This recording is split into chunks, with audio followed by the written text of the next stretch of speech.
बात करने वाले हैं sign and causes of kidney failure के बारे में। इग्नोर करते आ रहे हो, बीपी आपका आता है 130/90, क्रिएटिनिन बढ़ रहा तो हाई ये हो गया, हाई हो गया, नहीं, क्योंकि जब बॉडी के अंदर वेस्ट मटेरियल इकट्ठा हो रहा है तो आपकी स्किन की ब्लड सप्लाई भी गंदी आ रही है। नमस्कार, मेरा नाम है डॉक्टर पूरू धवन और आज इस वीडियो में हम बात करने वाले हैं sign and causes of kidney failure के बारे में। यानी जब किसी किडनी खराब होनी शुरू होती है तो उसकी बॉडी में क्या परिवर्तन आते हैं जिसको देख के कोई इंसान ये पता लगा सकता है कि किडनी को कोई दिक्कत हो रही है या नहीं हो रही और इसके पीछे कारण क्या होते हैं। तो हम अगर कारण के बारे में बात करें तो 80% पेशेंट जो होते हैं किडनी फेलियर के, उनमें पीछे कारण होता है हाई ब्लड प्रेशर या फिर हाई शुगर लेवल। अगर आपका बीपी हाई रहता है और कई सालों से आप इसे इग्नोर करते आ रहे हो, बीपी आपका आता है 130/90, आपको लगता है कि नॉर्मल बीपी है, थोड़ा सा ही तो बढ़ा हुआ है, कुछ नहीं होगा, आप मेडिसिन कभी खाते हो कभी नहीं खाते। जब बीपी हमारा हाई बना रहता है इसका मतलब ये होता है कि जो ब्लड है वो किडनी में प्रेशर के साथ एंटर कर रहा है। अब किडनी जो है वो बहुत डेलिकेट ऑर्गन होता है। क्यों डेलिकेट ऑर्गन होता है उसको समझने की कोशिश करते हैं। आप अपनी किडनी का स्ट्रक्चर देखो, इसमें बहुत छोटे छोटे नेफ्रॉन्स होते हैं। इन नेफ्रॉन्स को खाना देने वाली, इनको ब्लड देने वाली सप्लाई भी होती है, ब्लड सप्लाई भी होती है। अब ये जो ब्लड सप्लाई होती है ये हमारे बाल की मोटाई से 1/3 होती है। यानी इतनी बारीक होती है कि इसको अगर हम देखना चाहें तो ढंग से इसको देख भी नहीं सकते। अगर इस ब्लड सप्लाई को कुछ भी होगा तो क्या होगा कि जिसको वो ब्लड सप्लाई कर रही थी यानी नेफ्रॉन्स, उसको ब्लड सप्लाई नहीं मिलेगी, ब्लड अंदर नहीं जा पाएगा फिल्ट्रेशन के लिए और क्या होगा, उसको नुकसान होना शुरू हो जाएगा। इसे समझना मुश्किल नहीं है, आसान है। तो यही होता है हाई ब्लड प्रेशर के साथ। जब बीपी बढ़ता है तो ब्लड एंटर करता है बहुत प्रेशर के साथ। अब जो अंदर स्ट्रक्चर बना हुआ है वो बहुत डेलिकेट है, उसे संभाल नहीं पाता। उसे संभालने के लिए कि वो फटे नहीं, ब्लड अंदर बहे नहीं, तो क्या होता है कि वो जो स्ट्रक्चर है ना वो अपने आप को हार्ड करना शुरू करता है, क्योंकि प्रेशर है, अगर हार्ड कर लेगा तो वो उसे संभाल लेगा। और जब वो अपने अंदर हार्डनिंग करना शुरू करता है तो जो घेरा होता है, जो अंदर का घेरा होता है जिसमें से ब्लड जाता है, वो सिकुड़ना शुरू कर देता है, क्योंकि वो हार्ड हुआ, मोटा होने पे उसके जो दीवारें हैं वो मोटी हुई और अंदर का रास्ता सिकुड़ा हो गया। अब ये इतना पतला हो जाता है, इतना सिकुड़ जाता है कि ब्लड वहां से ट्रेवल नहीं कर पाता, क्योंकि वो पहले से ही बहुत बारीक था। इसका रिजल्ट क्या होता है कि किडनी में ब्लड सप्लाई प्रॉपर ना होने की वजह से किडनी का जो साइज है वो छोटा होना शुरू हो जाता है, किडनी सिकुड़न में आनी शुरू हो जाती है। तो अगर आप अल्ट्रासाउंड करवाते हैं और आपकी किडनी बीपी से खराब हुई है तो किडनी का साइज आपको छोटा देखने को मिलता है अपनी रिपोर्टों के अंदर। और क्या देखने को मिलता है कि इकोजेनिटी बढ़ गई। आप देखोगे सीएमडी लॉस हो गया और इकोजेनिटी बढ़ गई। तो हम अल्ट्रासाउंड से पता लगा लेते हैं कि किडनी को बीपी से नुकसान हुआ है या नहीं हुआ है। ठीक है, अब चलते हैं डायबिटीज के ऊपर। डायबिटीज भी बहुत बड़ा कारण है किडनी फेलियर का, और डायबिटीज एक ऐसी बीमारी है जो हर दूसरे घर में हमें देखने को आराम से मिल जाती है। जब किसी को डायबिटीज होती है तो भी हमें ये सेम चीज देखने को मिलती है कि ब्लड सप्लाई जो नेफ्रॉन्स को है वो डिस्टर्ब होनी शुरू हो जाती है। मगर यहाँ पे कारण क्या है? यहाँ पे कारण अब है डायबिटीज। जब किसी को डायबिटीज होती है तो उसके बहुत सारे ऑर्गन्स पे एक साथ इम्पैक्ट आना शुरू होता है। उसकी आईज में उसको दिक्कत होनी शुरू होती है, देखने में दिक्कत, धुंधलापन आना शुरू हो जाता है, पैरों में सुनपन रहना शुरू कर देता है और किडनी के भी लेवल्स बढ़ने शुरू हो जाते हैं। क्योंकि हमारी ये तीन जगह ऐसी हैं जहां पे हमारी जो ब्लड सप्लाई है वो बहुत बारीक होती है। अब आंख का पर्दा है, अगर आंख के पर्दे की ब्लड सप्लाई मोटी होगी तो आप देख ही नहीं पाओगे। इसी तरह से हमारी जो नसें होती हैं जो हमें ठंडा गर्म महसूस करवाती हैं, उनकी ब्लड सप्लाई भी बहुत बारीक छोटी होती है और किडनी की तरह। तो जब कभी डायबिटीज बढ़ेगी तो हमें क्या देखने को मिलेगा? आंखें भी कमजोर हो रही हैं, पैर भी सुन्न हो रहे हैं और किडनी भी खराब हो रही है। तो हमें क्या चाहिए? सबसे पहले हमें चाहिए कि हम अपनी बीपी शुगर को हर कीमत पे कंट्रोल में रखें, क्योंकि ये हमारे हाथ में होता है। ठीक है, तो इसको आप कंट्रोल करने की कोशिश करेंगे तो ये दो हो गए प्रमुख कारण किडनी फेल होने के 80% केसेस के अंदर। 20% जो केसेस होते हैं उनमें कारण जो होता है अक्सर जेनेटिक होता है। उसमें ना पेशेंट की गलती होती है, ना पेशेंट के खाने पीने की गलती होती है। आप कह सकते हो कि खराब किस्मत से होने वाली बीमारियां होती हैं, जैसे IgA nephropathy. IgA nephropathy unknown etiology की बीमारी है, यानी उसको इडियोपैथिक बीमारी है, यानी उसका पीछे जो कारण है वो अब तक पता नहीं लगा। बस हमें ये पता है कि जो शरीर के अंदर हमें इन्फेक्शन से बचाती है, जैसे अभी कोविड फैला था तो सबको किसने बचाया? एक डिफेंस सिस्टम ने बचाया। अगर यही डिफेंस सिस्टम अपनी किडनी को अपना ना माने, पराया मान ले, तो उस पर वो अटैक करना शुरू कर देता है। उसका असर क्या होता है कि पे किडनी के अंदर सूजन आनी शुरू होती है, और जैसे जैसे सूजन आती है किडनी अपनी काम करने की क्षमता को खोना शुरू करती है और क्रिएटिनिन लेवल, यूरिया लेवल बढ़ना शुरू हो जाता है। तो ये आईजी नेफ्रोपैथी। दूसरी से बड़ी बीमारी जो इस 20% में आती है वो है पॉलीसिस्टिक किडनी डिजीज, जो कि पूरी तरह से जेनेटिक होती है। अब इसके दो टाइप होते हैं, या तो आपके परिवार में आपके माता पिता में भी देखने को मिलेगी, उनको भी थी और आपको भी है। दूसरे केस के अंदर क्या होता है, आपके माता पिता नॉर्मल थे बट आपके अंदर देखने को मिल रही है, तो ये autosomal dominant polycystic kidney disease होता है। दूसरा होता है autosomal recessive kidney disease. Recessive के अंदर क्या होता है कि माता पिता को नहीं होती, सिर्फ आपको होती है। तो ये कारण है किसके, किडनी खराब होने के। और भी बहुत सारे कारण हैं, जैसे लूपस नेफ्राइटिस है। इसके बाद और कारण आता है वो है मेडिसिन की इनटेक से जो किडनी खराब होती है, जिसको हम AKI कंडीशन कहते हैं कि एक ही कंडीशन तैयार हो गई। तो और भी कारण है, मगर मोटे मोटे कौन से हैं, बीपी और शुगर। ये तो होंगे कारणों के बारे में। अब चलते हैं कि साइन क्या पैदा होंगे। तो आपकी किडनी किसी भी कारण से खराब हो रही हो, सिम्टम एक जैसे आते हैं। क्यों आते हैं उसको समझने की कोशिश करते हैं।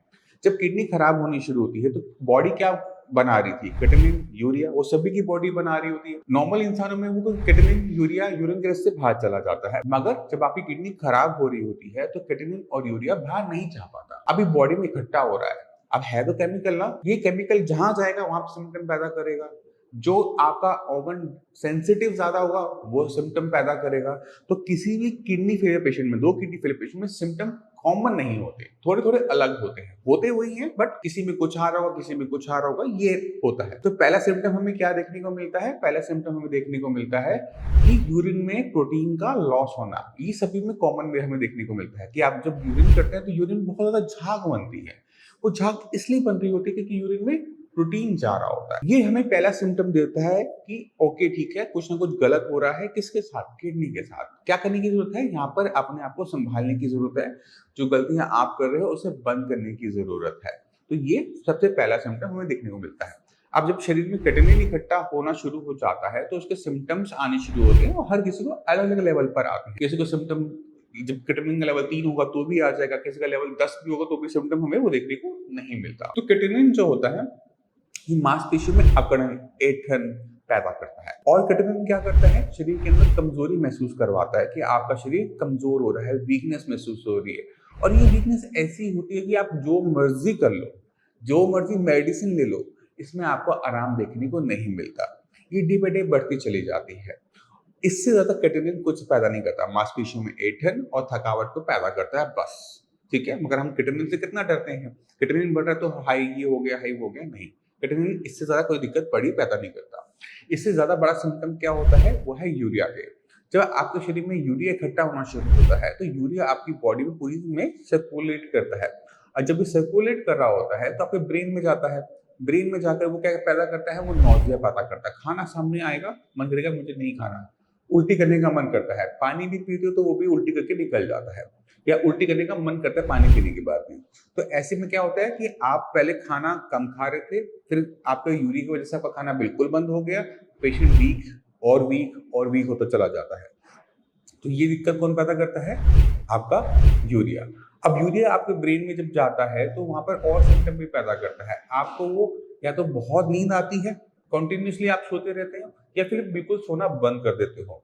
अभी क्या ज्यादा सोओगे या फिर आप कम सोओगे, डिपेंड करता है कि बॉडी किस टाइप की बनी हुई है, बॉडी कितनी स्ट्रांग है, बॉडी में क्या रिस्पॉन्स कर रही है उस पर्टिकुलर यूरिया को लेकर। इसके अलावा हमारे पास और कौन से सिम्टम होते हैं, वो है खुजली।